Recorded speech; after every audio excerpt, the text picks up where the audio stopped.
I'm visiting Birmingham to see a man whose desire to play the guitar was so compelling that he overcame an almost insurmountable handicap. That's Black Sabbath's Tony Iommi.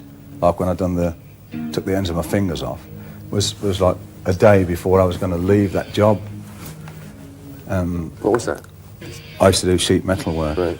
And it was a sheet metal work presser that came down and caught them, and your reaction to pull your hand back just took the ends off.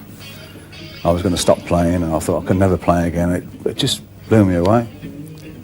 And then I started trying to play with two fingers. I thought it's no good. I just can't do it. And it happened that one of the managers of the firm, brought me a record round of Django Reinhardt. And I couldn't believe it. I'd never heard of Django Reinhardt at the time. And he said, just play it. And I said, no, I don't want to play it. He says, just play it. I said, why? You know, he said, well, you'll see, and I'll explain when you put it on. And he put it on, and I was great, you know.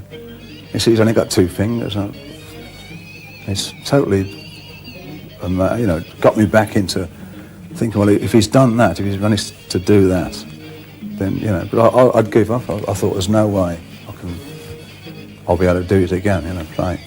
When they were sort of more or less bandages were off and all that stuff, I was still playing with two fingers, and I went to hospitals to ask them if they could do anything. They says, no, you give up. that was their advice. No, you've had it, you're going to have to stop. I wouldn't accept that, particularly after hearing Django Reinhardt. I wouldn't accept that it can't be done. So I went back home and trying to think of something. I've seen various people, and everybody said more or less the same. So what I've done, I got those squeezy bottles, the fairly liquid bottles, type thing, plastic things. That's like dishwasher stuff? Yeah. And I melted it down into a ball, made it into a ball, got a hot soldering iron, and made sort of a hole in it, so it fitted the finger. Then I sat there for hours on end, just doing it down with sandpaper, until we got sort of more or less like a tip.